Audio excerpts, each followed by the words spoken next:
Yo, what's up, you guys? It's your boy, the Black Dragon God. And I'm here today with a new playthrough with the one and the only Nonary games with the 999 Anniversary Wars. This is a game that I've been wanting to play for a while now. Just haven't had a chance to really find it at a decent price. But now I'm here with the playthrough. And we'll start off with the classic 999. Now I've heard that these two games are really good, as well as a bit of my tricks, if it made that sense. But hopefully we'll get through this on our first try without needing any help. Hopefully we should be good though. Alright, let's start off with 9 hours, 9 persons, and 9 doors. Why does that sound so ominous? And then just start. Now keep in mind that I have absolutely, I know a bit of what happens, but not everything. This game is fiction. All characters' names and incidents are portrayed as fiction. There's 2 modes. Novel and adventure, you can switch out interchangeably. Yeah, that's good to know at least.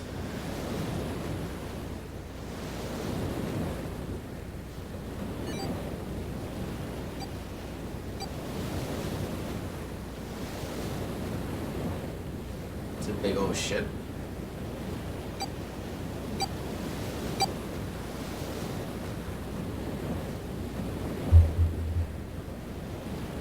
This is one big ship.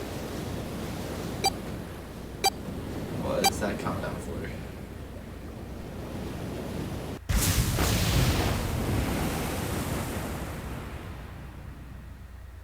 What was that?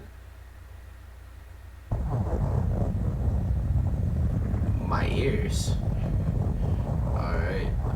So they told me that it's going to be a lot of non-dialogue, so I'm probably just going to narrate it all for you. So get ready to hear my voice a lot. A loud noise startled Junpei awake. His eyes snapped open. What the? As he adjusted to the light, he realized he didn't recognize his surroundings. Ow! But the crack Junpei had connected with something metal. He rolled over and threw his hands to stay himself, but he found himself groping in the air. What? Whoa! Let me turn this down a little. Alright, there we go. His balance lost and still fuzzy. His mind struggling to understand what was going on. Junpei tumbled down to the cold gray floor. Ouch! God damn it! Ah! What the hell? I think I've told him this is probably the best way to do this. Junpei glared around the room, still trying to determine where he woken up. The fall had shaken the last cobwebs of sleep from his mind, and finally understand where he had fallen from. A bed? A 3-level bunk bed, in fact. Junpei had fallen apparently from the topmost bunk. That fell pretty far. That really hurt. His shoulder hurts, his knee hurts, his hip hurt, his entire body hurt. You could feel a bump forming on his forehead where he slammed it against the low ceiling. Damn, my eyesight's kind of blurry. Must have hit my head. No, wait. That's not it. At first he thought the tremor that ran his legs were an effect of his rude awakening, but as he looked around, he realized it was real. The whole room was shaking. An earthquake. But it's shaking too fast for that. Then again, Junpei had no idea what it was, if not an earthquake. Anyway. Junpei rubbed the growing bump on his head and gingerly climbed to his feet. He balance regained. He finally took his first good look around the room and muttered to himself, Where am I? That's a very good question. Oh, that's terrible. Hold on. Okay. The bearings pass. Wait, it stopped?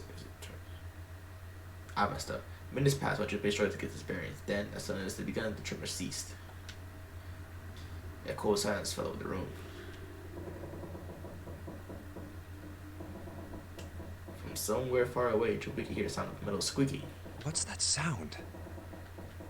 In an attempt to distract himself, Junpei looked around the room once more. It was a stove that looked more antique than functional. The three-level bunk bed had mattresses that were so thin they were little more than blankets. On the outer side of the room was a identical bed. Instead of walls between the bed was a slightly dirty iron door. That's... First thing Junpei noticed about the door was a number roughly blazed across it. On the surface of the door, in red paint, someone had written 5. 5? What's this 5 mean? Suspicious and still utterly confused, Junpei approached the door slowly. Standing at last in front of the door, Junpei grabbed the hold of the L-shaped handle and push yielded no movement and a pull with the same result. Ah, it won't open. It didn't matter how much he pushed or shoved, the handle wouldn't budge. Next to the door was an odd-looking device that reminded Junpei of a card reader. What's this? Is this keeping the door shut? Junpei knocked hard on the door. Hey! Hello? Is anyone there? Open the door! There was no response. Junpei threw his left fist on the door and stopped. Huh? What the hell is this?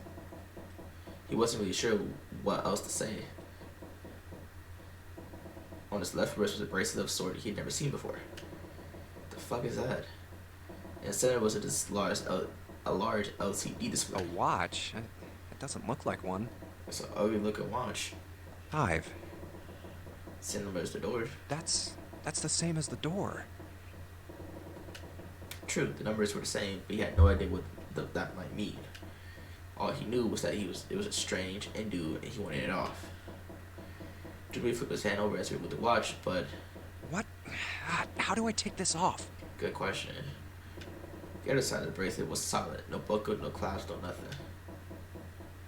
He sighed and flipped the thing over. There were a number of rivets around the rim of the face, perhaps. Maybe pushing something on this will work? He pushed them, but nothing happened. On the watch, they made dials for adjusting the date or the time. But on the brushes, they did nothing. Nothing. Damn. Guess I'll have to force it off. I don't know how good of an idea that is, Junpei. Growing more desperate, he began to tug at it.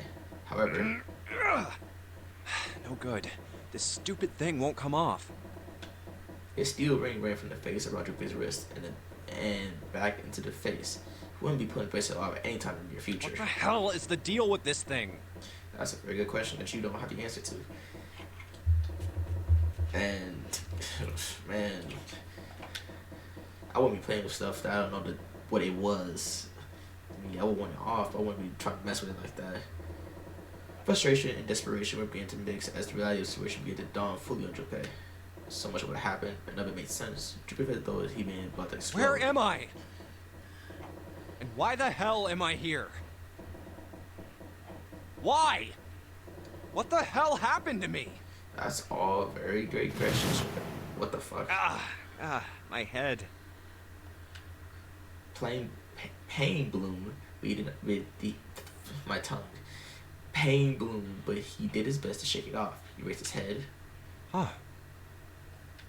It was at that moment that he noticed the window. This is... The window was round, rimmed, and braced brass, like a window from an early 20th century ship. Hold on. Am I on a ship? Junpei walked slowly towards the window. This is the same ship that we saw in the beginning. You can see nothing but beyond but thick, impenetrable darkness. I can't see anything. If only it wasn't so dark outside. Junpei squinted, trying to see something, anything. It was at that moment. Huh? What the? Oh, you gotta be kidding me. That's exactly what I was saying too. What the hell is going on here? You keep asking these questions. I think someone's going to answer you, but I think you want to back away from the approximately the glass of the window, and for a moment Junpei stared at it. Then the window burst, and the water began to pour into the room. I can just imagine him just sitting there like, oh. What the hell? God damn it! I think that's going to be his new favorite phrase is, God damn it. Junpei yelled and spun around. His feet slipped on the water, already come through the window. He ran for the door. Hey! Anyone! Is anyone there? Come on, if you're there, say something! There was no reply. As Junpei screamed and pounded on the door, the water began to rise. And it was not ankle deep floor and rising to his knees. It's not stopping. Not good. Not good at all. You damn right that's not good. I need to find a way out, and fast. Alright. Junpei a hand ran across his forehead, brushing the sweat out of his eyes and looked around the room.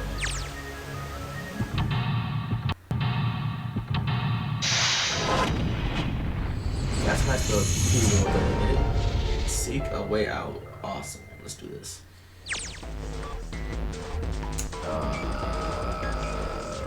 Oh boy. Escape. During an escape, you are restricted to the area. You go search around and cover the look out the door. There are items and hints in the room that will help you escape. Use the cursor to select the location you'll find suspicious to search the room. Use L1 or R1 to walk around the room. Left click controls. Move the left click during escape to move the cursor. Press square to move press square to move to speed up movement and access search with the cursor is placed. What's up here? About items. Once you obtain an item, you'll be able to go through the item screen. Press the triangle to take you to the item screen. A note from the bulletin board. Red. What? Fuck. The note got red full triangle and another triangle blank in red and a blue one in the same thing. Okay. Investigate with the item. The item is when the lower left square is what you currently have in hand. When you close the item screen, the last letter of the item will be in hand. If you hold the item while investigating the room, you may trigger a reaction. Transfer the item to the hand, search different places. Plus, upper D-pad to change between items, okay? Picture frame. Square, it's very fuzzy. No picture frame. It's a picture of a ship on it. So there's screws keeping it in on the back. Oh, I see it. This is very hard to control. This is very hard to control. Okay. This is the thing. It's on the sink. It's on the drain in the room. Back up. That's a lot of water pouring in. What's this out here? Suitcase. No dice. It's not tight. See if there's anything about the room in the keyhole. Oh, it is a keyhole. A small keyhole. I want to open because I need to find a key. That's great. I can't see the bottom of the ladder. Oh man, the wall's right at the bottom of the bed. I gotta hurt yourself. Okay. Can you looking into talking about all the time with the pillow? Damn it. Is there anything I can use? Blue briefcase on top of the bed. Okay.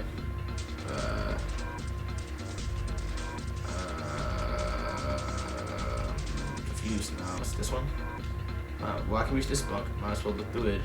Oh, damn. Nothing's here. I can't be honest with the cards in bed. There's one more sheet on it. It's pretty flat. Oh. No, from the bed. No's got square triangle, blue, and red triangle, red. It's your arrow that goes all the way across the paper. There's red under the rest of the blue and blue ones. So, what? Okay. What's this? I was in that room. Okay, that's good to know. Oh, got red key. Oh, red key. I should probably hold on to this key. Huh. What's up with my face? That's a very good question. Oh wow. Oh wow. I've been at expecting no mode. Jupiter's dropped the key and shoved it into his pocket. He intended to leave immediately, but somebody stopped him. The reflection stared back at him from here. He was scared of looking at himself. His reason was well justified. I look like a zombie. His face was drawn and pale, and blood circles in his eyes and looked as though he was nearly dead. Man, what the hell happened to me? How did I end up here? I left work, headed back to my apartment, and... Can't remember. Even as he said it, something in his mind opened, and memory bubbled to the surface. It's the last thing Jupiter remembered before walking into the strange room. Waking up in a strange room. I keep messing up my words. Words are hard. It was past midnight when he came home. Junpei shuffled up the stairs, opened the door to apartment 201.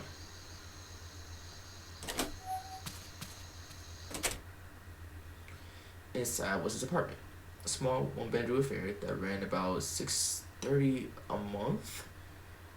That was pretty cheap. He moved in when he entered college. So far, he's been here 3 years and 7 months. Oh boy. I'm back. Not I like like anyone it. will respond. Oh. He stepped inside and turned on the lights. The flashing lights on the ceiling blinked and flickered slowly to life as it walked from a sleep. Man, work was rough today. I feel you on that. Shoot, working anywhere is really rough depending on your job. The cold light illuminated the landscape he had come home so many times before. Everything else as he left it. The magazine piled up in the corner, the textbooks collecting dust, the CD cases covered the floor, the jeans and t-shirts he worn the day before, that then tossed onto the floor. I do that too. There's one thing that didn't belong, however. Huh? A breeze. The white curtain framing his windows swayed gently in the wind. Huh. That's weird. Did I leave that open? Man, why would you leave, like, man, if you know you didn't leave it open, what do you think happened? Jimmy walked towards the window, trying to remember if he closed it or not before he left. One of the pans were hanging open. He stuck his head out and looked around. Everything looks okay. I must have forgotten to close it. See, no, that's how you get killed. I swear, that's on a freaking game where freaking idiots, like, oh, the window's open. Oh, I must have just forgot it and just walks away. He closed the window. Then it happened. Who the hell? Junpei turned around and found himself face to face with a mask. Face to mask, the man dressed in all black. The man wore a deep hood and a bulky gas bag, and his face was entirely hid. Suddenly, he couldn't finish. Junpei tried to yell, but all he could make was a strangled croak.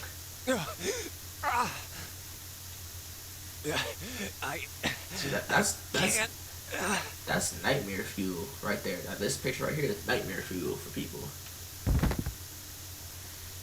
Junpei collapsed on the floor, a crumpled heap of his limbs like discarded puppet. Too late, he noticed the white smoke that was quickly filling his apartment. A small object shaped discerningly like a grenade sat on the floor and in front of his face, hissing. The white smoke poured out of an incredible weight. Smoke had grown so thick the details of his Junpei's apartment began to fade into the white haze. You feel this might begin to fade as well. Ooh, sorry, y'all. A white haze that was not the smoke creeping into his vision. Consider this a privilege. You have been chosen. Chosen for what? A raspy voice wormed its way out of the gas mask. It was cold, harsh, distorted in a way Junpei couldn't put his finger on. You are going to participate in a game. It's freaking like Jigsaw. Freaking, do you want to play a game? What the fuck? The Nonary game. The Nonary. Oh. It is a game where you will put your life on the line. Freaking, of course, it's the title of the game. Title of the entire thing.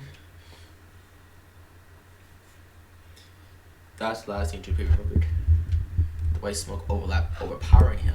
The masked man fading before his vision, and he felt his unconscious fall away into the white mist. That's right. That guy with the gas mask. That son of a bitch must have taken me here. When I get my hands on him. And trust me, disbelief, bro. I would've. See this? Man, that's why I was someone in the gas mask. Probably would've screamed and then dropped the floor to the gas. But you know, it's whatever. He grounded his teeth in frustration and strained to remember anything about the attacker figure. Well, I guess there's no way to know if that was a man or not. True, it was covered in a face, covered with a mask and a hood. It looked pretty bulky, like a man. The clothes had been cold, mechanical, like it passed through a voice changer, and the body had been covered in a thick cloak. Just who was that? It looked shorter than you, unless that's just how the mirror is set up. They said you have been chosen. Man, I ain't no chosen one up in here. What it might mean, that was beyond him. What the hell is going on? Why me? Man, you don't got time to think about this. You got a room full of water, slowly but surely. You might want to, speed this up. There's only one thing from that seemed important. You are going to participate in a game. I swear, John Kramer looking ass. The Nonary game. It is a game where you will put your life on the line. The Nonary game. Huh. What the hell is a Nonary game? God damn it! I swear it's gonna be his catchphrase. God damn it! What the hell and God damn it! With the yell, Junpei drove his fist into the mirror. You better look at the base shards in that bitch. Look at the mirror. Oh, that was a mirror? Fuck. I think it's a doorway. I'm stupid. Alright, what else is there to look at? I guess here. This is a door to the stove. Well, obviously, no, show what's the door to get. Let's just it open. Screwdriver. One more screwdriver. Doesn't see anything special about it. I'm guessing I use this with this thing. Yep. And then cruise liner. Let's see. Oops. Can I control this thing?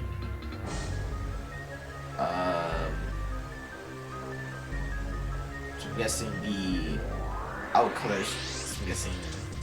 Okay. Okay, so I'm guessing.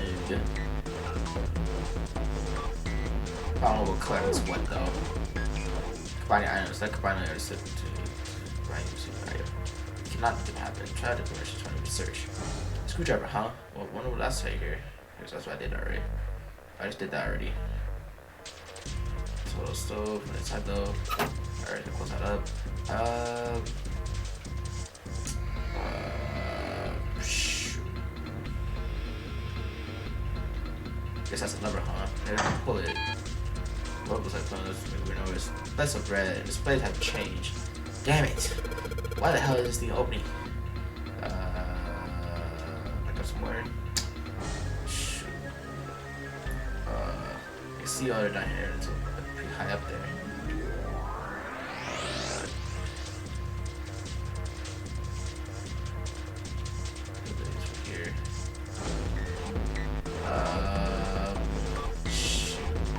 Oh, I know this is there. Oh. Well, here's the red briefcase. Here's the red briefcase.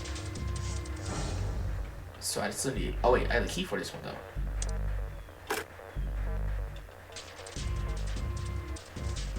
Or that's it. That's it. No, so let's. Oops. Let's give it a shot. Mini games. During an escape, your investigation may trigger one of the 7 mini games. All operations in the game are done by using the left stick and X. Some mini games require you to manipulate something, while others will only call you to apply the right object to touch the right thing. Touching the dial will cause you to move to the next number. Each either 4 numbers displayed and then touch the key. If the numbers are correct, it will unlock. Okay. Hold on. Damn it, it's not open. What did that like I can't? I think it should appear. I think if I put in the right number, it would turn the key. Items. Bed. So what is that?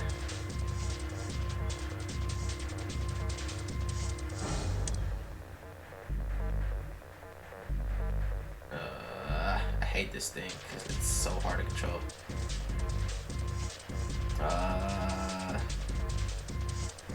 So right triangle up. And then, so what's this? What are those numbers? So,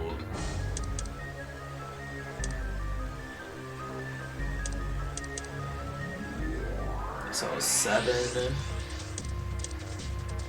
4. So I'm guessing it's. So this is the beginning half. This is the end half. I'm guessing because the arrow. So that's the upper right one. 7. Then it's that one. So that's 4. Then 8. Then 0. So that's 7, 4, 8, 0.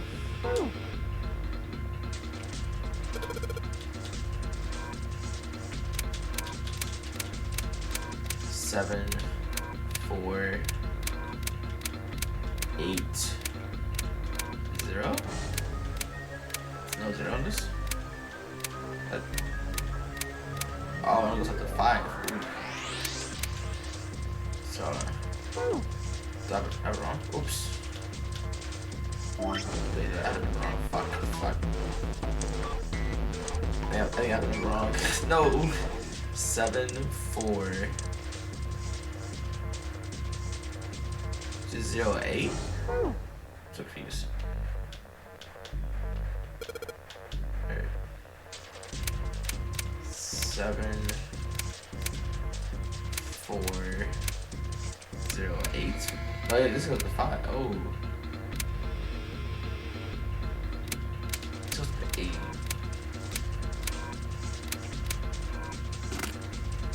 Oop. Brute force. Oh, I got it. It was 5. Wait. It was 5.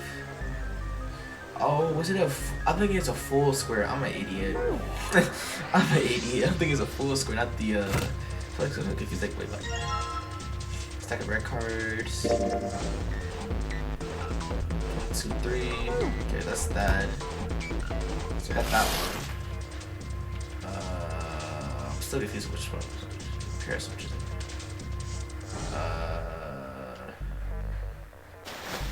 Nothing. Confused. There.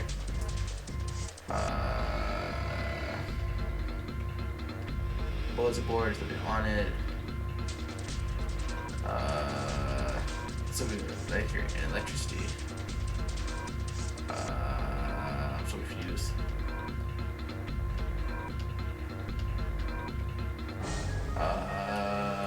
Shoot. Brain farted here now. Yeah, no, that's what it is.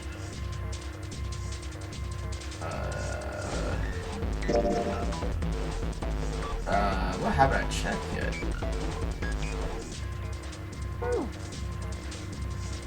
Wait, what haven't I checked yet?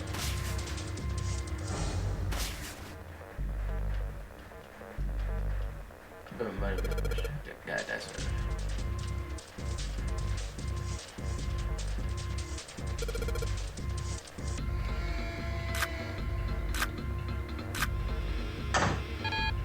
Nothing.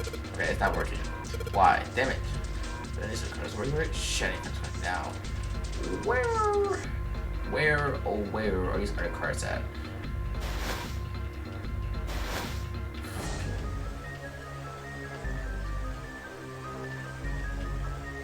Kinda like I need the key, I need the blue key because I'm guessing, but I can't think of find the blue key.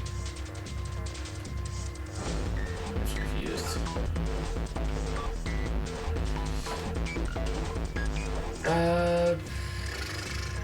Brain fart.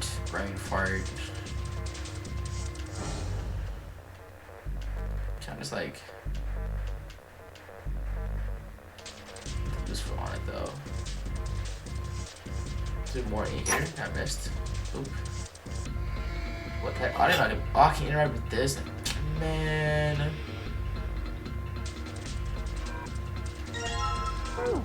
I feel so stupid. Alright, let's just case. Alright. So I need to put the code for this one. I didn't look at it like an idiot. Alright, time to find what this one. The code is. So it's 0. I can get this to work. Can I rotate you right? There we go. Can I rotate you right? Can I rotate you right? Can I rotate you? Can I rotate you? There we go. Can I rotate you? There we go. There we go. So 0, 0, 2, 6, 3. 0, 2, 6, 3. Got it. Let's go. I was gonna read that time. Alright, yes, alright. Let's open it up. What is that? Another briefcase? Yes, it's open. So there's something. Looks like there's something in here. What is this? A file? File screen. If you find, I hate when I do that. So this is the information contained will be available on the file screen. Press right to open the file screen. You're gonna see what's in this file. Digital roots. Let's see here. Compute a digital root with the following steps. First, add up all the numbers in the question to one another. If you end up with something greater than the single digit, add the digits to one another. For instance, if you have a double digit number, add the numbers in the tens place, number in the ones place. Keep adding digits in the manner until you have a single digit answer.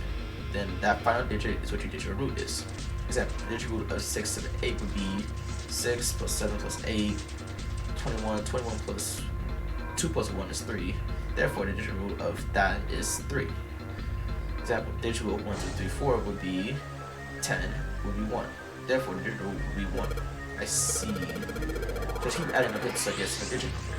Oh, looks like there's something else in the thing. A notebook, a pen, and a calculator. A stack of key cards, huh? But I'm gonna get all of these boys, aren't I? There's 6, 7, 8. Just means something. Calculator. Oh, calculator. Press left on the calculator screen. Calculator can also be calculator. My tongue sucks today. Can also calculate a digital root, which will be important to progress the story. Awesome. I need to do math. My least favorite subject. Alright, let's go to this door. Which is where I need to go to now, right?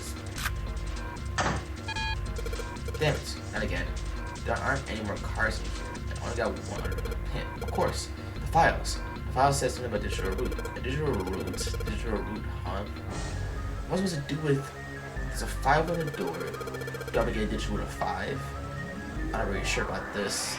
Whatever, let's give it a shot. Let's see if this works. I just slide in the card that gives me a digital root of 5 through the reader.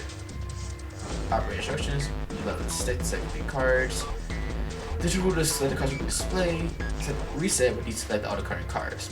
After you select the 3 cards, use the left stick, right stick to add the set device. So digital root of 5. Oh, math. I hate this so much. 5. So.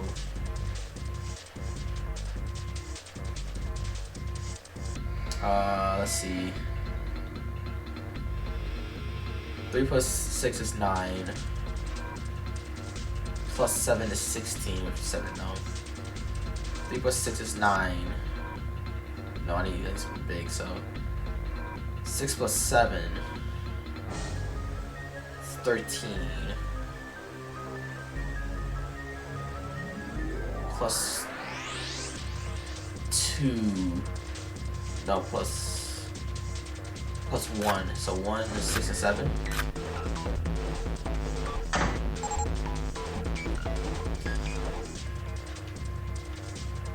Did this unlock? Well, the light was red, now it's blue. No doubt about it. Doesn't keep me going. Now, time to go. That's exactly what I've been saying right now. Let's go. I hate math. I hate doing math the entire game. It's gonna suck out the math the entire game. Yeah.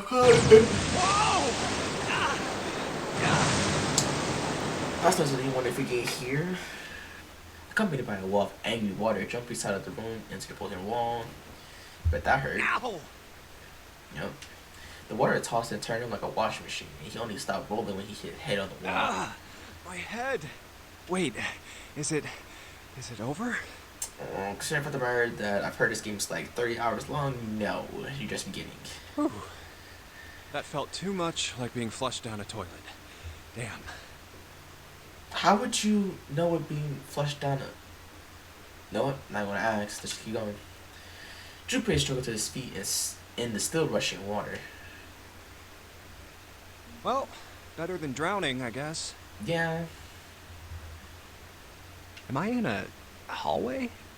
Kinda looks like it is. The water that followed him out the room was rapidly pouring out the door. It flowed quickly down the hallway and stepped to the foot of the short flight of stairs. Just 5 steps, in fact, at the top of this short staircase. A door. Another door. Watch out, might be locked. Damn this water. God, let me go. Junpei leapt up the stairs straight to the door. Oh, yes, it opened. You better find a way to dry your clothes up before you hypothermia. The door burst open. Junpei exploded undefined to freeze in his tracks. What other possible response could have been to what he saw? What? What the hell? Another scary face? His voice trailed off, and all he could do was stare. A polished floor stretched out before him. Ornate staircases rising from the edges, each one of them, incandescent from the other. The stairs and pillars were solid wood, and art of Nuave embellishments and decorations covered the walls and pillars. This fucking music is ominous for no reason. Like that just gave me chills for no reason. Just listen to this music. It looked like nothing so much as the entrance to the luxurious mansions from the early 1900s. This is the inside of a ship? It's a fancy ass ship. Junpei couldn't help but wonder. Well, The water quickly filled up the hallway behind him, suggests that yes, he was. As he looked, a fresh wave walled out the room he was been in, gathering speed as he moved towards the stairs. that's what I thought. This is totally, Wait, what the hell? You might want to close that door, my guy. Wave? You might want to close that door, my guy. Shit! Shit! Okay, I gotta get out of here. Junpei spun around, his wet shoes squeaking and protested against the polished floor, and ran towards the tremendous staircase in front of him. C deck. Man, you need better exercise, my guy. B deck. Hurry! Hurry! You better run, boy, run. As he ran, he glanced quickly as the plates mounted on the wall. The note of the deck of the ships. A deck's next. He took 2 steps at a time, not very sure where to find himself. Just as he began to wonder where, in fact, the stairs led. Did he lead? What? Junpei saw another person out the corner of his eye. People. He stopped, short, nearly tripping over the next stair, and looked. It wasn't just one person he had seen. On the landing to the top of the stairs, there were 4 people staring at him. And on the right side, 3 more. A lot of people. All in total, there were 7 of them. It looked as though they had been on their way down the stairs. They stopped short when he saw Junpei, their eyes wide. He done the same, of course, and now they stood staring at each other. This is awkward. Junpei didn't move. One foot placed awkwardly on the next step in the middle of the stride. Who were these people? It's a very good question. A high schooler, an old guy, a prince. This entire interaction this entire interaction lasted only a matter of seconds. The woman spoke to Junpei and then began to move again. I guess it's another one of us now. A dancer? I'm gonna say call her that. Her clothes suggest otherwise. The woman was dressed, Junpei thought, rather like a dancer. Clothes covered very little and her prodigious jewelry a little more. No, I'm not. You better get moving. No further ceremony, she ran straight past Junpei towards the well, okay then. I think I've heard her voice from someone before. The sudden proximity of a woman with such striking assets. Yeah, assets. Left Junpei momentarily stunned. But the others wasted no time, quickly followed the strange woman. Silver hair? Called like Quicksilver. Huh? The first past Junpei was a young man with silver hair. He threw a quick glance at Junpei's direction as he ran, muttering, One of us, huh? What? Nothing. Following him was an older man, his face calm and without fear. Soft wrinkles sprouted from his ears, and he came closer to the past Junpei's. He took pleasure to see wisps of gray in his hair. His composure and a shock of hair struck Junpei as rather like an elderly lion. Going up won't do you any good. There are 2 doors, but neither of them will open. Wait, hold on. The doors won't open? The next to speak with Junpei was a girl with pink hair and a high voice. Come on! Aren't you coming? You gotta hurry!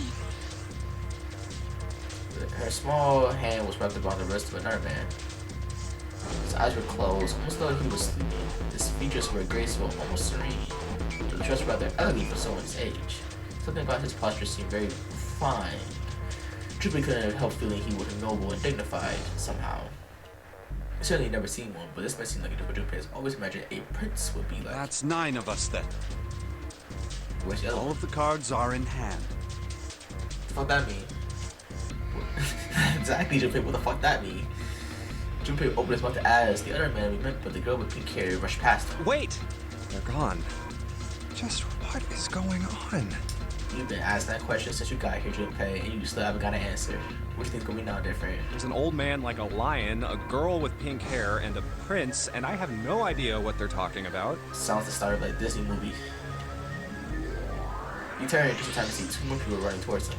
One of them had hair like a bird's nest, and looked as though a stiff breeze might topple him. He's talking about the guy with the pink, the purple guy on the right. I guess he's talking about. And the other one was a veritable mountain of a man. Ah! Well, the scrawny one scuttled past Jeff as though he was running from something. What's that all about? Good question. Hey! What the hell are you just... Didn't you hear him? The door's on A deck. We gotta check the doors on B deck. Got it? Now... Before he had a chance to respond, the man had messed hands Jupiter's shoulder, but no more effort to Jupiter would have used to brush aside a fly. The man shoved him out the way. My man said, "Move!" Thrown off balance by the man, and it took Jupiter a few steps to get his bearings. He finally gained his balance, looked up at the way with the other side of the Hey man, that was dangerous. Huh? There were two pairs of large iron doors set in the wall in front of him. They looked quite sturdy, and each had a hand joining from each other. Running across the surface of each door, in red paint was numbered 4, 4? And this one said 5. 5. They're the same. The guy Jupiter had decided to call Silver was moving to The himself. room I woke up in had a number on the door just like that. 4 or 5. You too, eh? The arch eyebrow the lion looked over at My Silver. cell was the same. A number upon the door. I opened it, ran down the hallway outside, and found myself in a rather grand room full of stairs, as I suspected the rest of you. Hold on. I can't. Damn it. I'll probably fix it. I'll probably fix the sound in the next one because their voices sound very low compared to the music. As though the floodgates have been opened, I'll be the talking ones. Me too. Same for me. There was a door with a number on it. It soon became clear that each one of them had a working room with a locked door and so puzzle to escape, all in the same room. Almost as though they're being guided here. Yes, we all saw the same thing. That's not important. We need to hurry. You think I don't know that lady? Before the dancer had time to finish, Silver was already running. Open! Damn it! He grabbed the hold of the door labeled 5 and pulled. However, Fuck, it's not opening. This damn thing won't even budge. Out of my way! that mountain grabbed Silver's shoulder, tossed him aside. His path cleared, he took a few steps back and threw himself in the door. They tried to shoulder blast it? Once, twice, 3 times, 4 times. Yeah, I'm pretty sure that thick, heavy, bolted metal door was gonna collapse over you shoulder ramming it like a freaking football player. The door shook as his body slipped into it, but it showed no sign of breaking or opening. Yeah, it's a freaking metal bolted ass door. That joke ain't opening for nobody unless you gotta blow that boy up. Monster threw himself at the door again. A body slam from a guy that big didn't even budge it. There must be some other way. Junpei turned towards the door 4. Next to the door on the wall was a small box. This looks just like the device next to the door in that room earlier. So that means this door is probably locked too. But still... He had to check. Junpei got the handle and threw it all the way through. It was locked as tight as the door next to it, as he suspected. Damn it! Junpei punched the door. It didn't respond. Of course it wouldn't. Are there any other doors? He barely finished thought when a T-Deck plate he passed on was unbrightening to his mind. His body moved before he had time to think. Junpei turned and ran back down the store stairs. He had scarcely taken a step when, at the top of the stairs, next to the automated clock on the wall, he saw a person. It was a girl. She looked up in the same age as Junpei. He froze, unable to look away from her face. He wasn't confounded by her beauty or something equally silly. No, there's another reason he couldn't take his eyes off the girl. Junpei had seen her somewhere before. He couldn't remember where, but he knew. He knew they had met before. The girl too stood at Junpei, seemingly stunned. Her response suggested she had been seen before as well. Huh? Without saying a word, Junpei walked slowly to her. She didn't move. It was almost as though she was held in place by some sort of magic spell. As Junpei stepped onto her landing, the spell broke. No sooner did he set foot down, did the whole ship shook a second time. The quake caught the girl unprepared and she fell. Watch out! Moving on instinct, Junpei leapt to catch her. Or so he thought. Oh. Her face was far closer than it should have been, mere inches from his own. Every anime scene ever, where they freaking fall and then they thought they caught them and actually they end up like this. Yeah. He was flat on his back and she had laid a square on top of him. The girl seemed confused as he did, and her face suggested that they still hadn't fully recovered from seeing him. For a moment, there seemed to be a stretch for a very long time that they stared at one another. The ship started shaking. Everything was quiet. Water could be heard from the bottom of the ship, lapping faintly at the walls and ceiling. But eventually, that faded as well. The silence was complete, a thick, muffling blanket. Sounds like... No, I'm not gonna say that joke. I'm not gonna say that joke. At last, the girl opened her mouth. Oh my gosh! Is that you, Jumpy? Jumpy. Her voice echoed through Junpei's head. Suddenly, his memory returned. Akane. Why hadn't he realized it before?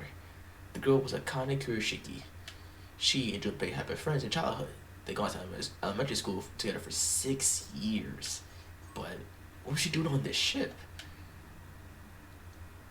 She looks almost exactly how she did 6 years ago. Her soft eyes were only inches away from his own. He could feel the warmth of her face, feelings he thought long forgot to begin to work their way to the surface. He couldn't feel his face heating up. At that moment, my man does reset. At that moment, a speaker cracked up to life, and a cold, eerie voice filled the room. My man really does sound like freaking John Kramer out here with the freaking.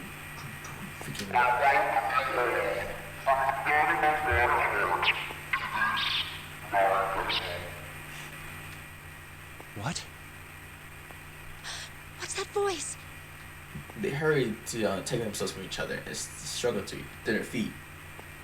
The several companions heard the voice as well, and many of their faces had gone pale. Looked around frantically, desperately to locate the source of the voice. At last, they found it. The speaker said in the ceiling.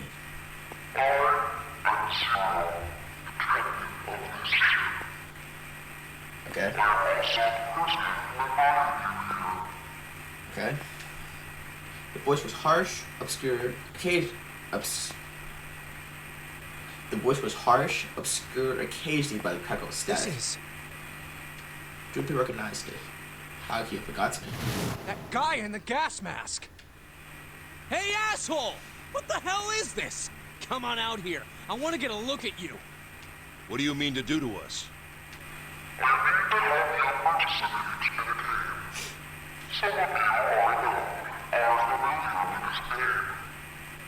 Some of them are familiar with this game.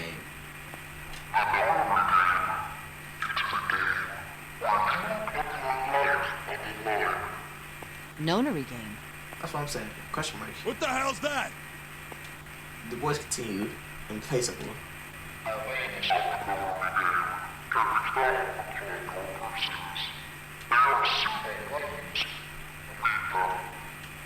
What is he talking about? You don't have any pockets, man. So I don't know what he mean by on your persons. Do you stick it in your breast? Hey, there's something in my pocket. Sylvie reached into his pocket and put out a small strip of paper. The rest of them reached into their own pockets and pulled out some strips of paper. She doesn't have any pockets. She don't have pockets. Like, no. Junpei followed suit and dug into his pocket as the pants. He felt the telltale clip of paper slightly damp from his earlier ordeal. Okay, cool. I like that. Hey, I got one too. Then it would seem Zero has seen fit to grace us each with a letter. Would you mind terribly reading it to us, young man? His request had been delivered to Junpei, who, after a short moment of surprise, did as he asked. On this ship, you will find a handful of doors emblazoned with numbers. We will call them the numbered doors. The doors in front of you are a pair of the same. The key to opening these numbered doors are the numbered bracelets that each of you possess. Should you total the numbers on your numbered bracelets and find that the digital root of that number is equal to the number of that door, the door will open. Oh, not more math. Only those who have opened the door may pass through. There are, however, limits. What kind of limits? Only 3 to 5 people can pass through one numbered door. So you can't do 2 people? I guess that makes sense, because if then everyone digital would add up to the number they need. I think you have just 3 and 4 go to 7, and then 4 and 5 can just go to like you can have just 3 and 7, not 3 and 7. You can have just 1 and 2 go through door 3 or whatever. All those who enter must leave, and all who enter must contribute. All those who enter must leave, and all those who must enter. My tongue sucks today. It does. So they must work together. So this thing on my arm is a bracelet. It's more like a watch. You guys are wrong. It looked like everyone else had one as well, and had come to much the same conclusion. The purpose of the game is simple. Leave this ship alive. It is hidden, but an exit can be found. Seek a way out. Seek a door that carries a 9. There's one last thing I must tell you. As you have no doubt surmised, this ship has begun to sink. On April 14, 1912, the famous ocean liner Titanic crashed into Earth's moon. Okay. After remaining afloat for 2 hours and 40 days, it sank beneath the waters of the North Atlantic. That's actually quite a long time. 2 hours and 40 minutes is quite a long time. Well, relatively speaking, that's quite a long time. Sorry for the yawn, y'all. I'm kind of tired. Well, if more time, neither knows. Now is the time you will be given to leave yours. Yeah, the freaking 9 hours. There's the freaking 9 people. What's next? We'll say 9 doors. Just give it the whole freaking title then. The voice finished and the speaker went silent. I hear a bell. 3. I think it's coming from over by the stairs. It's the clock telling us the time. Everyone had their eyes on the antique clock embedded in the wall. 7, 8, 9. The sound of the 9th bell faded away, and the 10th never came. It rang 9 times, so 9 o'clock then? I think it's 9 p.m. I couldn't see anything when I tried looking out the window earlier. It has to be nighttime. If that is the case, then we would need to escape by 6 a.m. tomorrow. Now it is time. Let our game begin. I wish you all the best of luck. I swear, this gives me like mad freaking jigsaw vibes. Just without that, which is like less death traps. And less freaking, repent for your sins and shit. I think I could be wrong. Hey! It could be You more of bastard! What do you mean by that? Come that. out Could here, be you a lot asshole! more of that. That guy won't stop shouting. Yeah. And the others.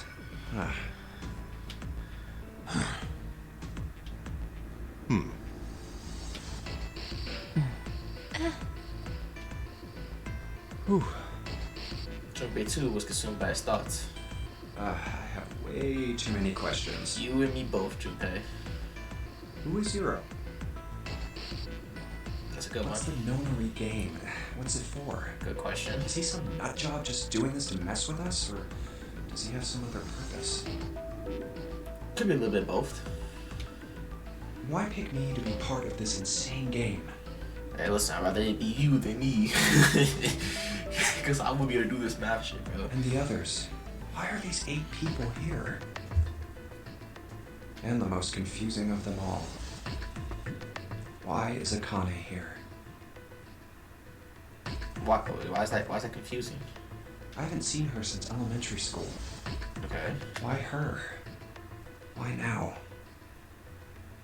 Well, maybe she's different from when you last known her. Coincidence? No. There's no way.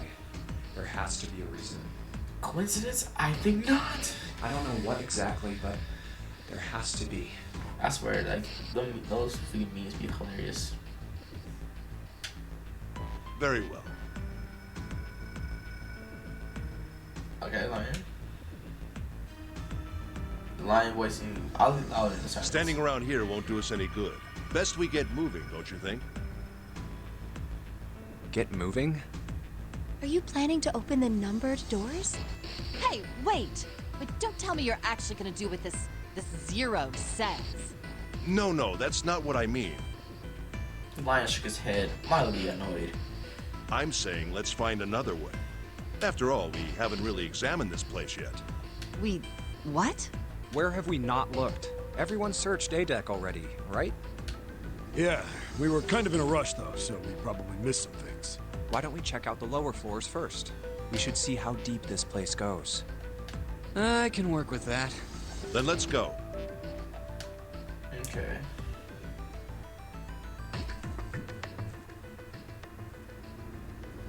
Whoa! That was flooded. What the hell? It's completely submerged. Damn. If the water level keeps rising like this, we're all gonna drown. No, I don't believe that's something we have to worry about. Oh, why's that? Pressing that down, Jetty drew his finger across it, drew his hand across it. See? The water's not flowing. That means the origin of the water has been stopped. Perhaps this Zero fellow has used some sort of remote control to seal a watertight door lower down. He said that our time limit was 9 hours. In other words, this water won't rise for 9 hours. And you're saying we won't sink till then. Well, that may be a little too optimistic. No point to wishful thinking. That's depressing. Yeah. If we don't determine a way to advance from this point, we are stuck on A-Deck and C-Deck. Looks that way. Hey, hold on. How about we check C-Deck before we jump to any conclusions? We might find something there. Ah, you're right. I think we should look at the metal doors by the big staircase, too. They're pretty No numbers on either door. And I don't see an authentication device either. Nope. It's locked. Of course it is. Why would it be so easy if it would just be unlocked? This one too. Damn, none of the doors are opening. Like, come on, bro. Get me at least something to work with. Hey guys, over here. There's another door behind the stairs. Oh, This one doesn't open either. great. We'll see about that. Hey, old man. Using force, I see. Let's give it a try.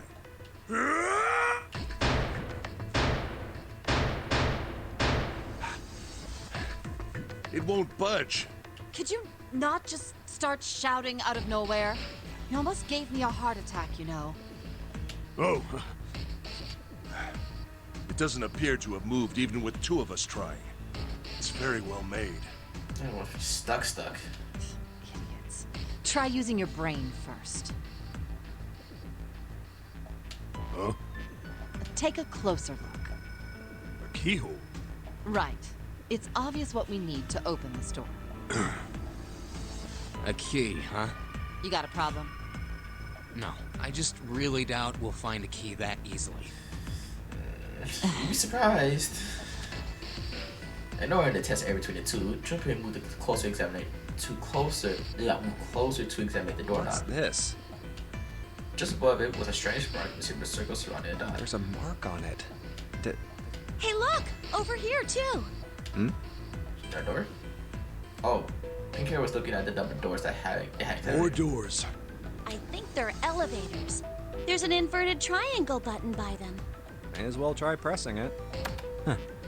No harm, no foul. You know, not like it's gonna explode or anything. Don't just show touching stuff you don't know about in a game like this. For all you know, it could explode. Maybe the power isn't on. Or we need to do something with this card reader. And there's a strange mark here, too. The fuck? What's with these marks? This man got. I don't know what that is. What is this? It looks like a lowercase h with a dash drawn across the upper stem of the H. Should be stayed at it for a while. This is the symbol of Saturn. It's an astrological symbol. Astrology? Oh my. Astrology? Oh my god. Well, I do love space and everything, but even I didn't know about that. Then the mark on the other door. I think that was the sun symbol. We saw the same symbols on A deck. We did? I don't remember that. A deck, huh? I haven't been there. You may as well check again since we're talking about it. Yeah. That's where the Earth's on it to the stairs. There, the two doors next to the stairs. The one on the left had a keyhole with a similar symbol engraved on it. Okay. She's right. It looks similar to what we saw downstairs. What's that symbol? This is an Earth symbol. Earth? The horizontal line symbolizes the equator, and the vertical one represents the prime meridian. Okay. I see. Drippy looked up at the ceiling. The ceiling. Metal plates. Huh. It's as if it's covering something up. Oh. Perhaps it was a dome of some kind. I wish we could get out through there. You and me both. Be realistic. We'd need a lot of explosives to open that up. Or just find the thing to activate it to open up. Then again, that might bring water down your head, so. The windows, too. Huh. They're all covered. There's several windows along the both sides of the ship, or at least they have been. They too were covered with metal In other plates. words, we're trapped. Yep. All the exits go nowhere. Yeah. Drippy was not happy. The girl with pink hair spoke up.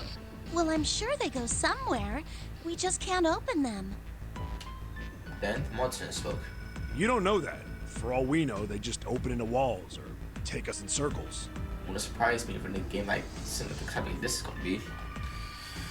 The press did not agree. No. I'm sure they go somewhere. Otherwise, what point would there be? What do you mean by that? And we can open them. Well, two of them at least. Number 4 and number 5. Oh, you mean the numbered doors. Oh, I swear to the doors numbers on them. That atmosphere in the room grew tense. Hey, wait a minute. I think I said this earlier, but I don't think we should do that.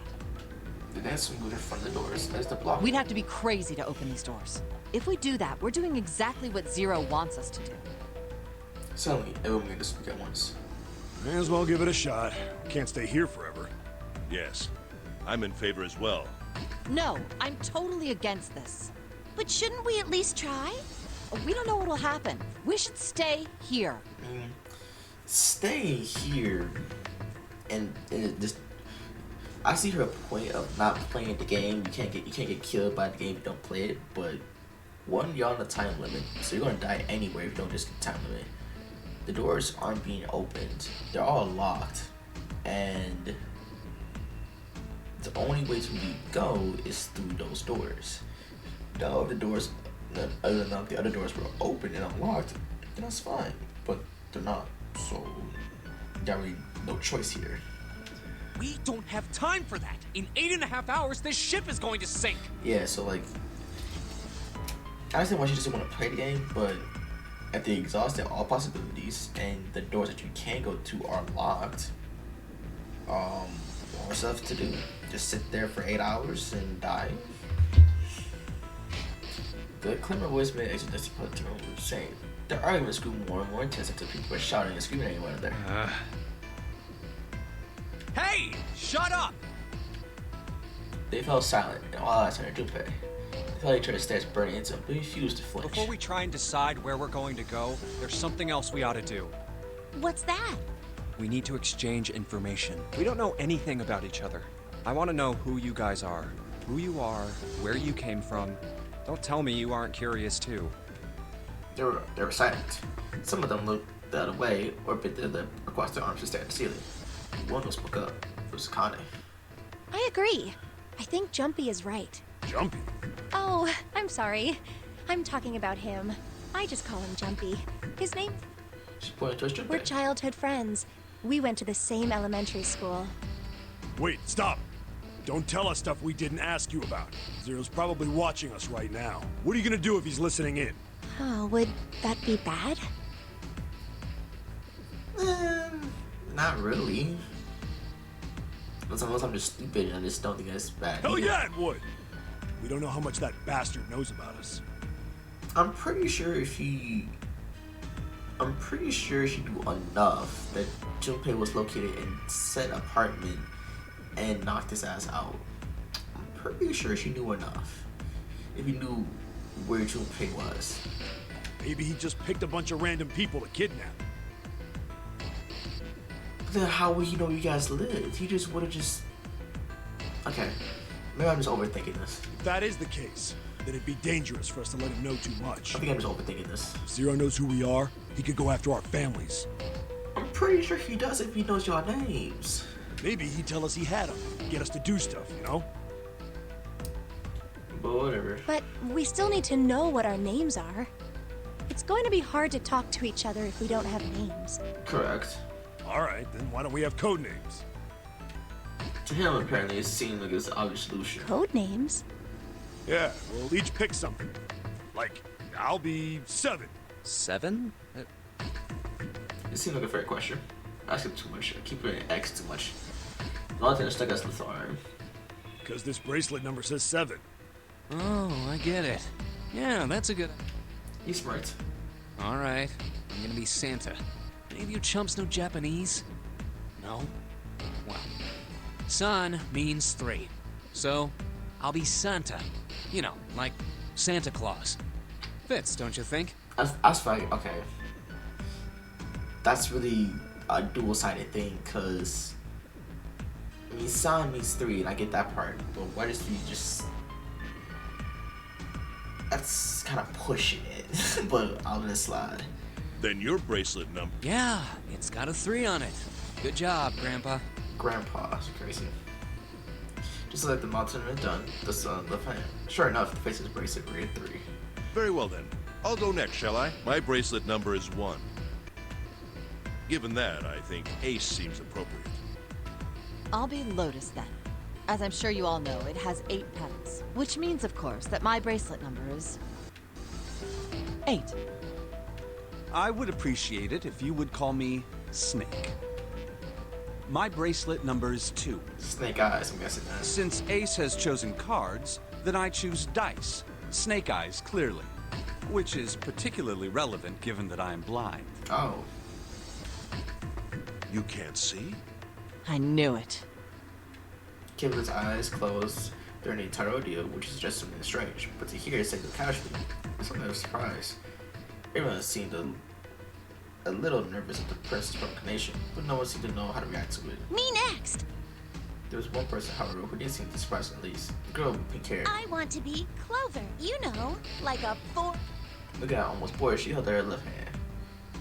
The face of her bracelet showed the number 4. They come around to Junpei. It has a bracelet. Alright, my number's 5, so my code name is gonna... Why have one? It's not like there's any point to it now. Well, yeah, because, Jun kind of spread my name. That's a come off. I mean, we all know your name already. You're... Oh, Okay. I want to be special, I want to join in. I don't want a whole name. Jerk. Then you should all call me by my name too. Because, I mean, it doesn't seem... It doesn't seem fair to Jumpy. You're thinking it's not cool for you to hide your name after you told us his. Which is fair. Kind of fidget awkwardly. Trevor said he'd do something. what's your bracelet number? It's 6.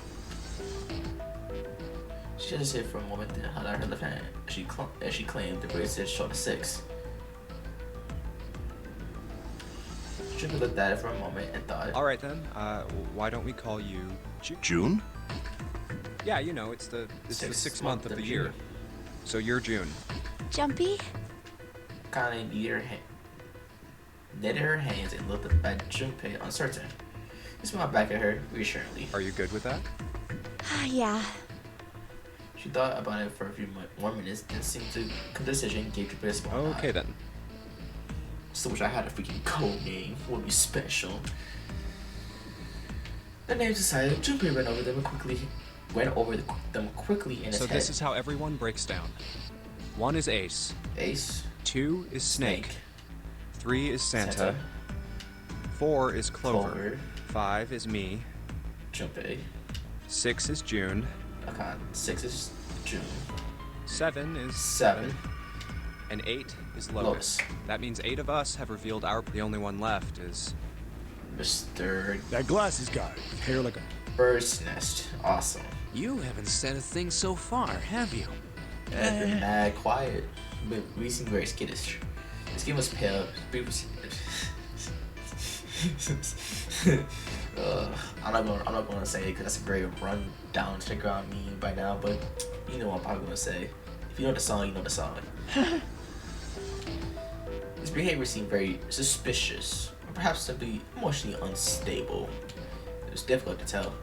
Whatever the case, it seemed clear that he had only a fingertip's worth of a grip on his sanity. Gripping care, Clover woke up to him slowly. She put her hands on her hips and eyed him suspiciously. What number are you? He didn't answer. His bloodshot eyes twitched from person to person, and his breath came in hot Hey, pants. I'm talking to you. The man licked his dry lips with a shaking tongue and spoke with a voice like old paper. Isn't it obvious? There are 9 people here. And you know who numbers 1. I'm the only one left. So you're 9? Yeah. He said in a trembling arm. The bracelet did indeed say 9. Clover looked at it. Fuck. I'm not gonna pronounce that word. English is hard. What's your code name? Code name? What do you want us to call you? We all made up names. You should too. I don't need one. Why not? Because I am not gonna stay here. He took a straight breath and exhaled. Clover looked at him with some sort of really disgust. You've got some sort of plan? I do. Yeah? What's that? You sure you want to know? Yeah? All right. Let me show you. I'm gonna do this! What the fuck? By the time he realized what was happening, it was too late to stop him. The man's body looked like a snake's, and blinking with an eye, he slid around behind her and wrapped his arm around her waist. Hey! What the hell do you think you're doing? Thing is, she can still get out of that. That's not that hard to get out of that position. That's actually the most favorable position to get out of. Now he put it around her. If he would have, she can still get out of that. So Santa leaped forward towards Clever and the knife man. He was halfway there when Stay back! suddenly the man's hand dove in his pocket. Ah! So this is the problem I have with this scene right here. Her hand is blocking the knife. I'm pretty sure she can still disarm the man, or at least block him off. Well, yes, man, he's stronger. I still feel like she can still get out of the situation relatively unscathed. Or at least not as forced as they make this scene to be. Like, that's as simple as a headbat, and then we're gonna be trained, I guess. But still, just throw your head back, or grab the knife from his hand, like hold his hand for the knife, and then maybe just bum rush him, and then just tackle him. Like if you're fighting back and you're holding his arm from stabbing you, and you can actually like get out of his hold, because that's not a tight hold. If you get any closer, He held it to Clover's pale, quivering neck. I'll cut her open. I still feel like she can get out of this one by herself, and then they could just bum rush him, but I let it slide again. Yeah, that's right. The man's smile was nearly friendly or reassuring. Sweat poured down his neck, soaking his collar of his shirt. Clover, are you all right? Prince Snake was oddly concerned. Yeah, I'm fine. Her voice shook, making her words even less convincing. What the hell are you trying to do? I told you. This is my plan. What are you gonna do to her, you sick son of a bitch? Don't worry. I'm I'm not gonna do anything to her. If she just does what I tell her to, I'll let her go. My thing is, like, I swear, this picture makes it seem different than what they're describing to me. Maybe he was like holding. Well, he says holding around the waist.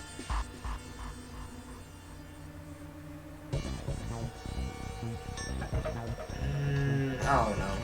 Stuff that she can get out of this hole pretty easily. Some of those things can be more closer. Slowly. That's right. Keeping a distance, Junpei and the others followed. Eventually, the man reached the wall. Gave a start as his back touched the thing when it was running his Pokemon. Here. Verify. The left. Look on your left. Do you see the device on the wall? Place your hand on the scanner panel, the round part.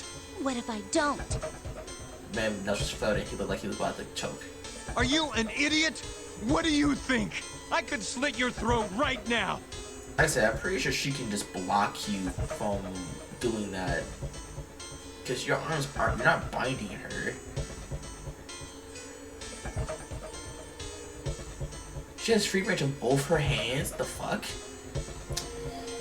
This picture is gonna get me, whatever. I don't want to talk. Listen, this picture right here, she has free range of both her arms. One to block it, and then one to elbow him in his side. You can at least just elbow him in the side. Or you can push a hand and then like lift his hand up and go under. You gotta be quick with it though. I'll kill you if I have to. All I need is your bracelet. Just do it. Do it now. I heard his voice somewhere too. Press neck gets close. Neck hard. Okay, I'll do it. See, I said. Okay, so now it has seams this way. Like this? Back was to it, and she had to feel around before she fixed her panel. It's cold. I tried to notice, and the on the below display, an actress appeared. So that's how it works. He called that round part of the device the scanner panel. If we put our left hand on it, our bracelet number gets entered into the device. Then... Should you total the numbers on your numbered bracelets and find that the digital root of that number is equal to the number of that door, the door will open. So what, he's what, 4? So was he 9 and 4? Can we shift his eyes to the door itself? The number was on the Door 5. 5. Why does this guy know so much about how this thing works? Good It's like he question. knows exactly what to do. That's a Good. point. Good. You're done. Next. He bloodshot eyes quick from person to person until finally they stopped on Ace. You, right? You're the one with the number 1 bracelet. Yes, I am. So? Then you're next. Just verify your number like this little brat did. What are you doing? Don't you care what happens to her? Okay, just calm down. Ace held his hand. No, Ace held up his hands, palms out. The knife man jerked his chin towards the I'm device. coming over. Slowly, cautiously, Ace moved towards the device. And after what seemed like an agonizing he reached it. Now, verify. All right, this is what you wanted, right? Ace nodded and put his hand on the scanner panel. The device beeped again, and a second actress appeared. Now the device has both Clover and Ace's numbers, 4 and 1. That's 5. Then it's 9. 9 will make that 14. Then it'll be 15. So it'll be 5. 4 plus 1 is 5. It's the same as the number written on the door, but it won't open yet. Only 3 to 5 people can pass through one numbered door. One more person. If what Zero said is true, who? Who does... Get back. The voice shook, but knife held Clover. Maze were corny. Ace took 2, then 3 No! steps back. Farther! More than that! Okay. Slowly, Ace did what he wanted. The knife man lose courage to a cruel twist of smile. Don't tell me. That was the one to understand his plan. Clover's 4, and added to the ninth man's 9. 4 plus 1 plus 9 is 14, and the digital root of 14, 1 plus 4, is 5. In other words... Thank God you were all... Now, I can get out of this nightmare. So wait, my question is, the thing that Zero said was you gotta look for the door with number 9 on it, right? To escape. Does that mean he has to get to, like, if he still won't be able to get out of here because he still needs 2 other people to go with him to make 9. It has to be over with additional route, right? So he still needs 2 other people to get out.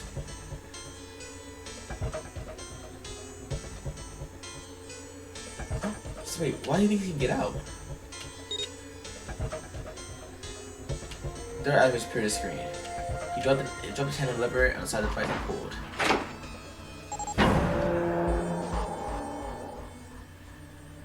The door opened with a heavy metallic Good! bell. I don't need you anymore! He let go of Clover. Wait! Jupiter left towards the knife man, but Will was faster. Here! She's all yours! The man shoved Clover and hopped through the door. Okay. Have a good one, guys. My thing is, like I said, like, if Zero said it's true, you have to have at least 2 other people to get to the number 9 door, and they have to make 9. I mean, he had to take at least he'll have to take Ace and Lotus with him to get past, right? I'm going off ahead now. Well then, goodbye. Like I said, he would still need people to get to the number 9 door. So if he needs to get out by himself, he's dumb. But I'm sorry for thinking the rules wrong. Oh, if he died, oh, there he goes, I guess. Clover, are you all right? Snake ran to Clover's side. She lay on the floor. Yeah, I'm fine. She climbed up slowly to her feet, and once there, she leaned heavily on Ace shoulder for support. Damn it! Drippy ran to the door. Bastard! The others followed him. Some of the pairs of hands grabbed the handles and pulled. They grunted and strained, but that thing was bolted. That boy's bolted. That's when Lotus, the dancer, spoke.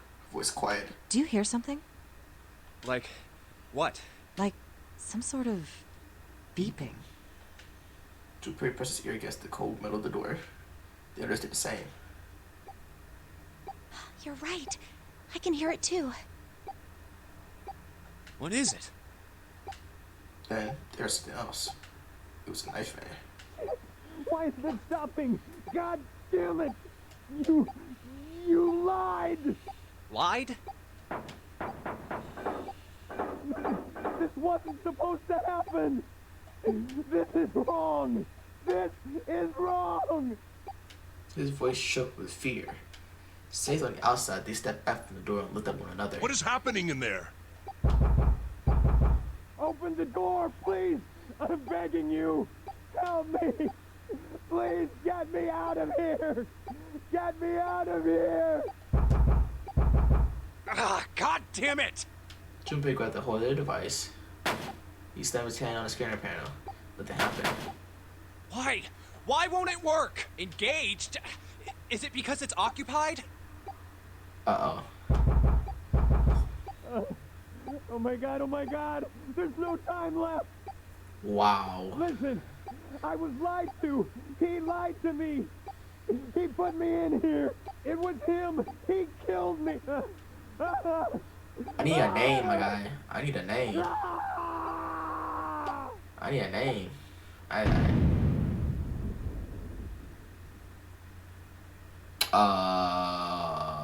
Excuse me? Excuse me? Was that an explosion?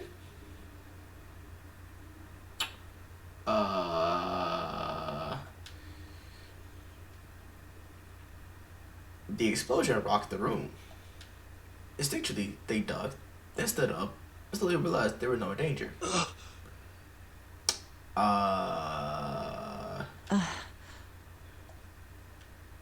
No one spoke. Silence filled the room. A beep? All eyes turned towards it. Did that thing just make that sound? The display changed from engaged to vacant. Let's see if we can open it. 7 did not to swallow hard. Okay. Junpei nodded and put his hand on the scanner. He's 5. So then you need 4. So what's that? 4, 5, 9. You need 6, right? You need 6. No, you need Well, you need registered 5. my bracelet number. No, so you need damn. 10, 5. No, you need 4. So you need Clovers, June's, Clover, June's, Santa, and Ace. But it won't open with one person. We need at least 2 more people. Okay, so 5, 6 for June, which is 11. Then 3 is Santa, which is 14. 1 plus 4 is 5, so that's your Santa, June. Santa and June. You think you could give me a hand here? The pun was a little too on the nose, but the move was still grim. Both Santa and June lifted their left hand silently. He verified it, and she followed suit. 5 plus 3 plus 6 is 14. I hate math. The digital root of 14, 1 plus 4 equals 5. This should do it. Now we just need to pull the lever on the side. Alright, go ahead and do that, Junpei. You guys ready? I'm gonna open it. Ooh, this music. Junpei grabbed the lever and looked back over his shoulder. They stiffened and nodded. Junpei nodded back and set his mouth into a grim line. Then he slowly lowered the lever.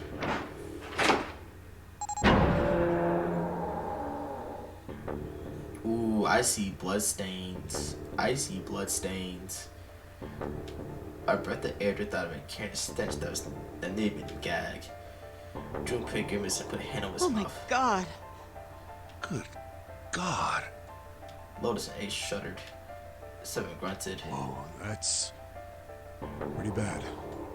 Even Santa's voice shook. He blew up. It appeared that Santa was right. The hallway on the other side of the door was splattered with chunks of torn flesh and dark red blood.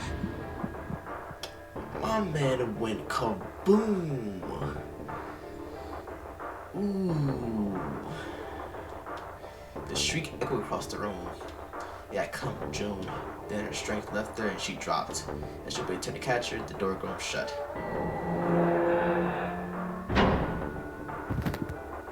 She crumpled to the floor. June, are you okay? Junpei dropped to his knees and put his arm around her shoulders. That's when he noticed it. His whole body was feverish. She was ready in intense heat. What the hell? Where'd this fever come from? Junpei answered. Her face looked like wax and her whole body began to shake. Okay, let's just rest for a minute, okay? She nodded weakly. Junpei lifted her to her feet and guided her to a nearby chair. Here we go. As he just as he could, he set her down onto it. How are you feeling? Are you all right? She nodded, and as she did, a single huge tear rolled down the side of her face. Why did this happen? Her voice cracked, broken by misery and grief, and choked on the Why did sobs. this happen? That man went kaboom. Oh boy.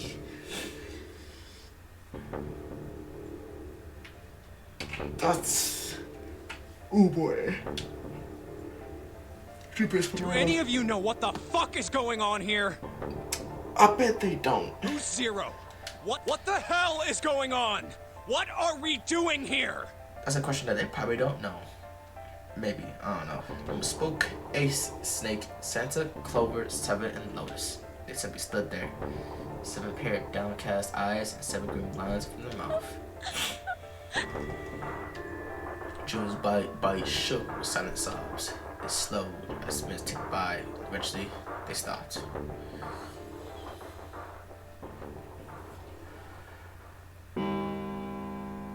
Suddenly, in the cold, heavy silence that enveloped them like a thick fog, the bell began to ring.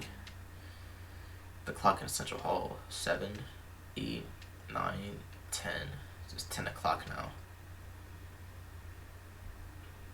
And then, on the 10th ring, stop.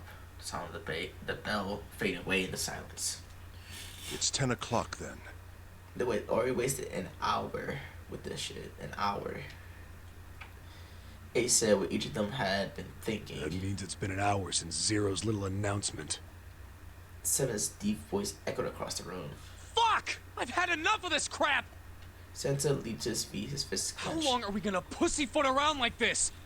We've only got 8 hours until this time limit Zero is going on about is up. Let's get going already! Go Santa's outburst fell on deaf ears. No one seemed to agree with him.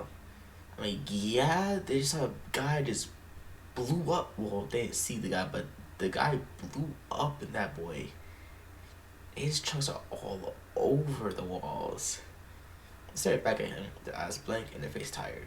Finally, Lotus spoke. No, I refuse. I'm not gonna end up like him. Him? You mean the 9th man? Of course, who else? In his mind's eye, Droopy saw the corpse again. Blood. Oh, blood and pieces of flesh. Yeah, I meant with kaboom. The dark red, black pool of blood, the scattered piece of flesh, organs strewn across the floor like a blossom of grotesque flowers. Ugh, disgusting. The explosion had turned through his body, had been powerful. There's no way for a person to die. The knife man's neck had been twisted at an odd angle. Oh. Junpei suspected that dead ninja had thrown him against the wall. Half of his face was crushed, the other half covered in blood. Most of his abdomen has been empty, either by explosion or by gravity. He had laid on his back. His stark white ribs jutted out of his chest like the legs of some sort of mad crab. Disgusting. At least they didn't show it. They just showed his blood. We felt somebody flipping his stomach. You and me both. I think he just screwed up. Their eyebrows went up. Santa continued. He probably set off some sort of trap, and that killed him. I'm not gonna screw up like that. I'm getting out of here alive.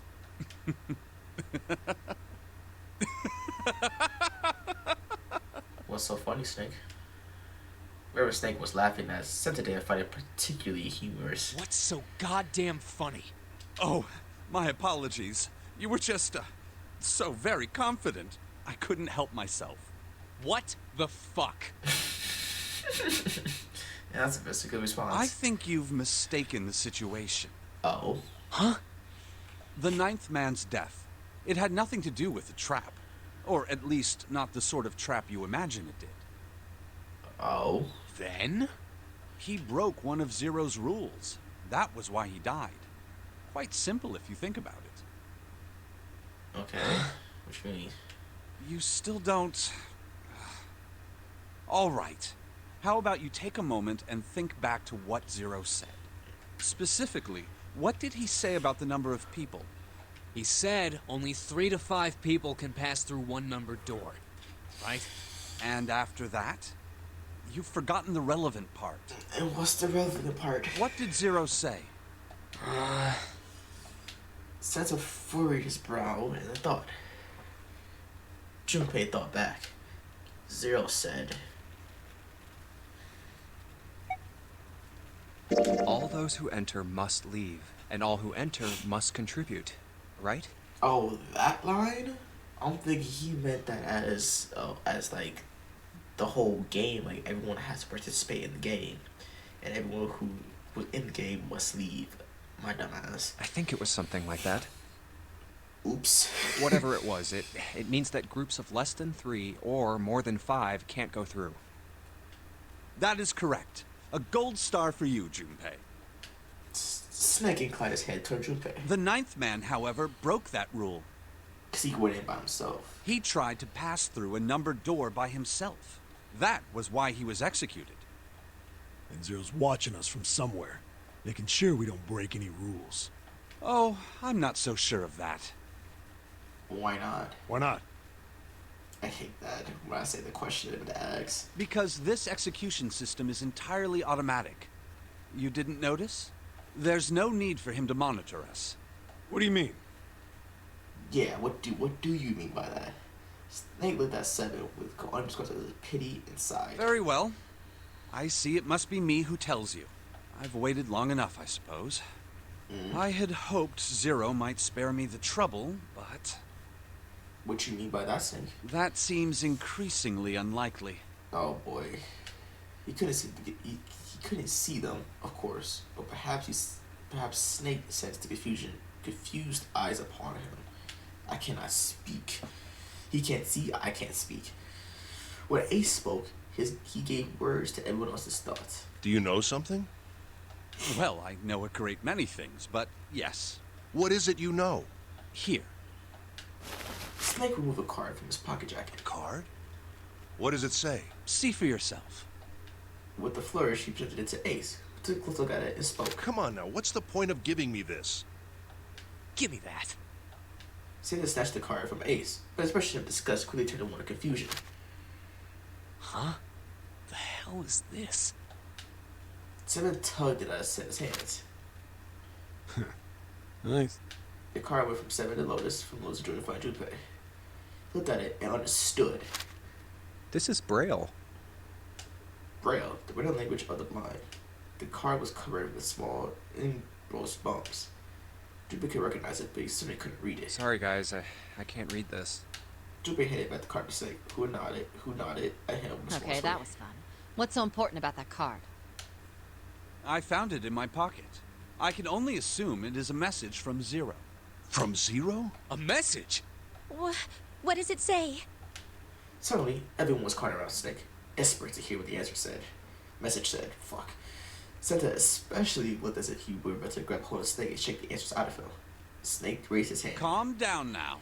No need to panic. You don't need to force me. I'll read it. Junpei swallowed hard and waited for him to start. He was not the only one. Presently, Snake began to read, his voice calm. His fingers guided over the tiny books as he spoke. Bracelet number 2. Since you are not blessed with sight, I shall bless you, and only you, with information. I shall tell you of the function of the red, of the dead, and of the bracelet. The red is the recognition device. It will verify your number. Beside every numbered door, you will find a red. The dead is the deactivation device. It does exactly what it says. Once you have passed through the numbered door, you must use the dead to stop the detonator in your bracelet. Wait, there's a bomb in our wrist? Yeah, nah. But perhaps you are wondering, what does this detonator detonate? I am afraid this might be something of a surprise. I have placed a small bomb inside of you, and people who you are about to meet. Inside of me, or on my... Oh, wait, so the detonator is the bracelet, and it triggers the bombs inside of us? Yeah, nah. Swallowed it while you were unconscious. Nah. I have no doubt, by the time you read this note, the bomb will have passed your stomach and found its way to your small intestine. In other words, you will be unable to regurgitate it.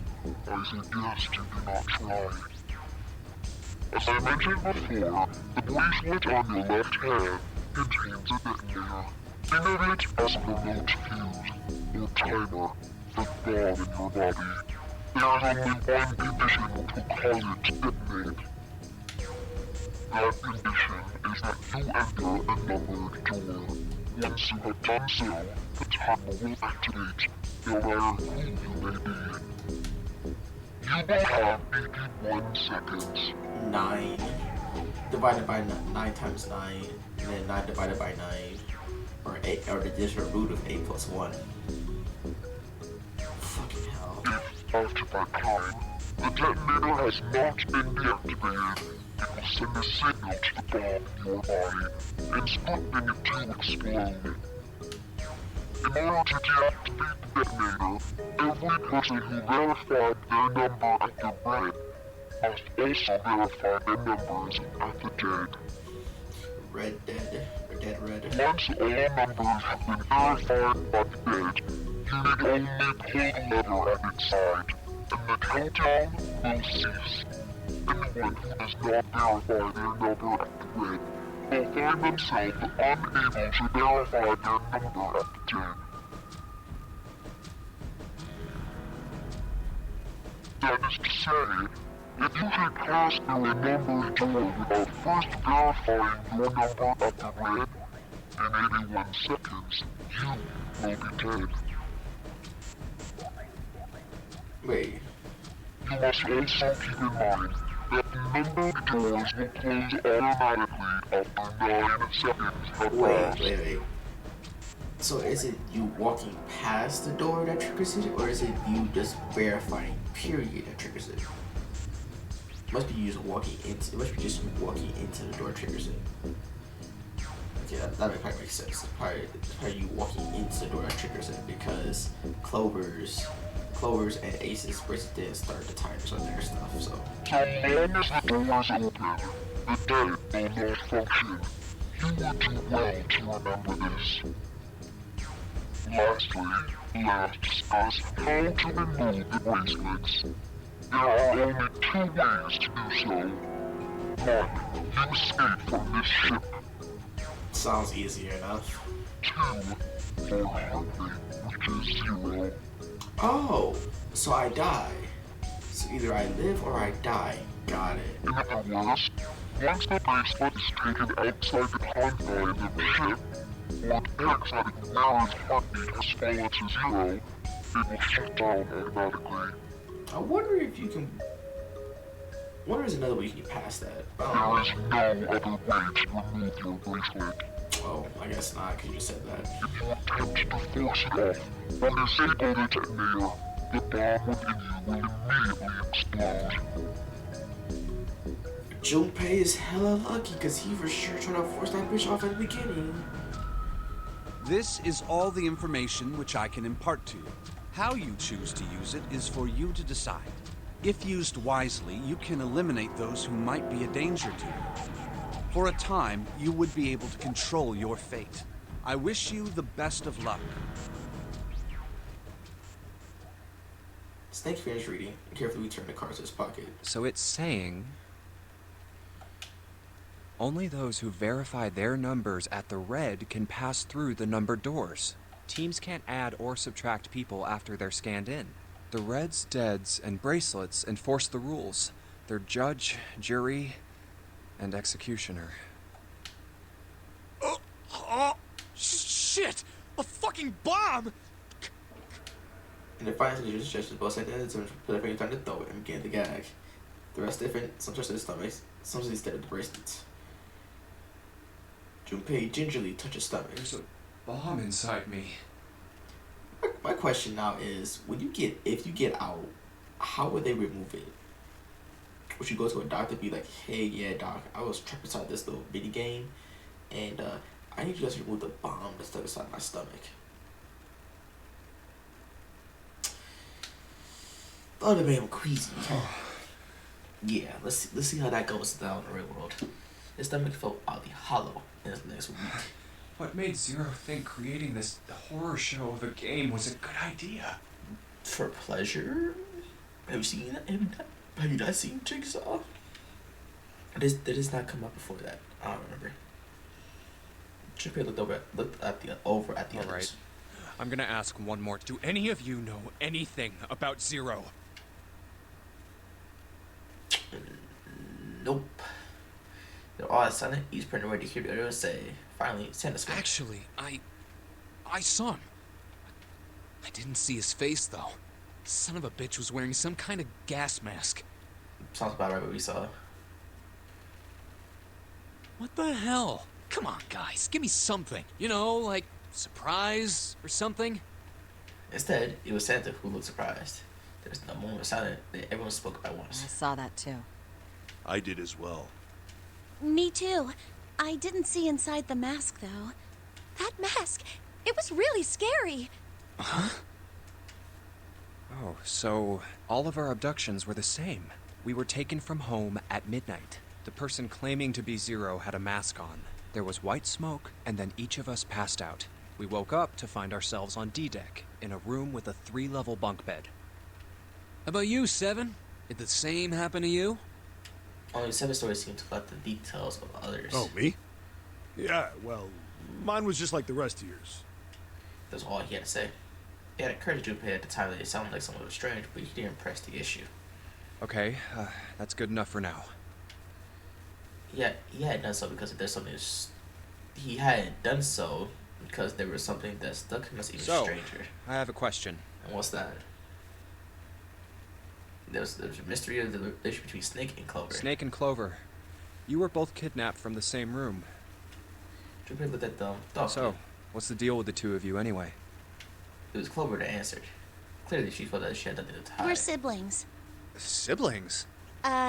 Yes. Snake is my older brother, obviously. That means I'm his little sister. That really so hard to understand? Y'all don't look like it. I'm gonna tell you right now. I don't. Junpei was taken aback. The others seemed just as surprised. She is correct, of course. He laid his hand on Clover's Are shoulder. you, surprised? Very much so. Well, yeah, but... Why? There are other people here with connections to one another. Those two, for instance. Snake pointed at Junpei. Oh, you mean between... Ah, yes. You did say you were childhood friends, didn't you? True. Wait, you went to school together? Yeah? June glanced at Junpei, uncomfortable with his attention. Yeah. Junpei felt somewhat nervous as well and tried to search his tendrils. Hey, I think maybe we could figure out who Zero is this way. Don't worry about it. Yeah, you're right. You connect the dots between the victims, and that leads you to the perp. Textbook stuff. Junpei.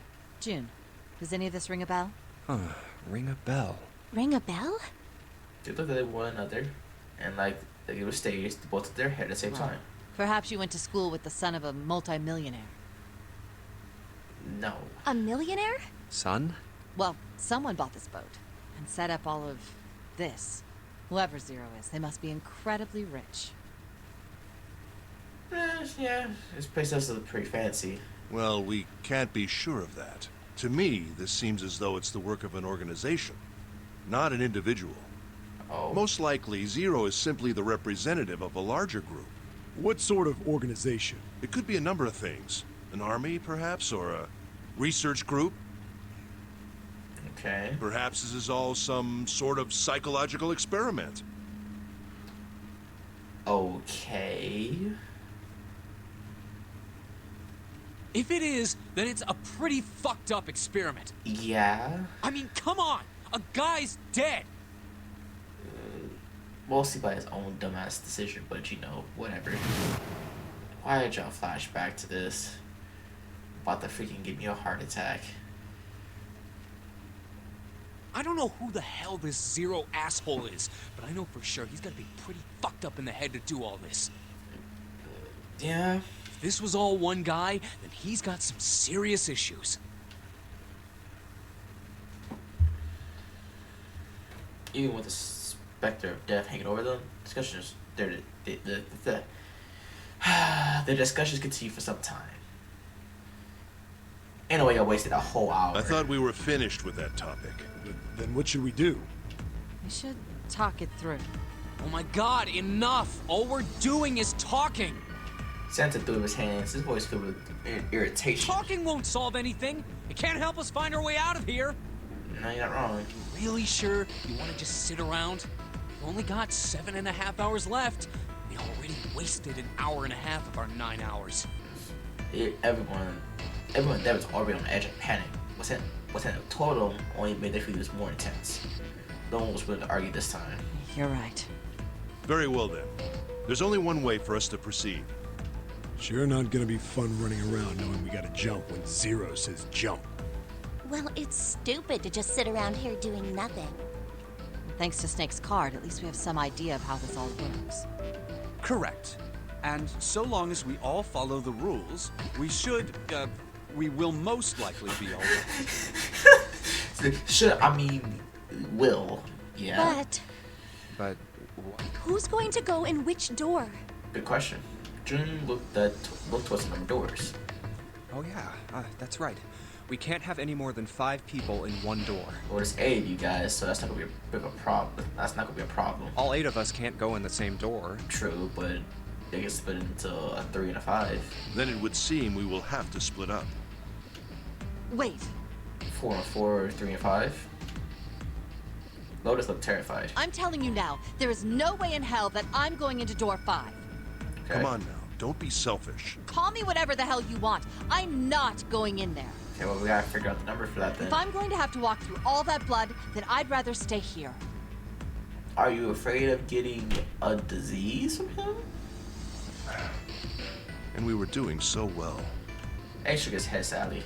Sorry, but I ain't going in there either. Someone else can go into door 5. Oh, Santa, not you too. Hey, man. I just bought these shoes. Yeah? If you think I'm getting some creepy dude's blood all over him, you got another thing coming. Okay. Okay. That was the last straw. What the hell, man? Weren't you the one who kept saying we should get going? Yeah. So, doesn't mean I wanted to go into door 5. Oh, God. I'm with the 8s on that one. Oh, God. This is awkward silence. Finally, 7 spoke up. Fine, I'll go into door 5. I can't go in there alone, though. Anyone else willing to come with me? There was another long silence. This time, Snake was the one who broke it. I'll go. So, 7 and 2. What? Don't worry. You'll be fine. We may part now, but I'm certain we'll meet again later. How do you know that? Famous last words. Because I do. That's not an answer!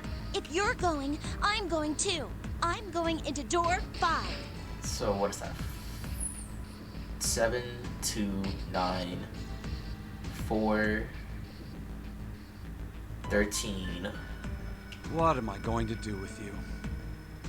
They only made door 4. There's nothing you have to do.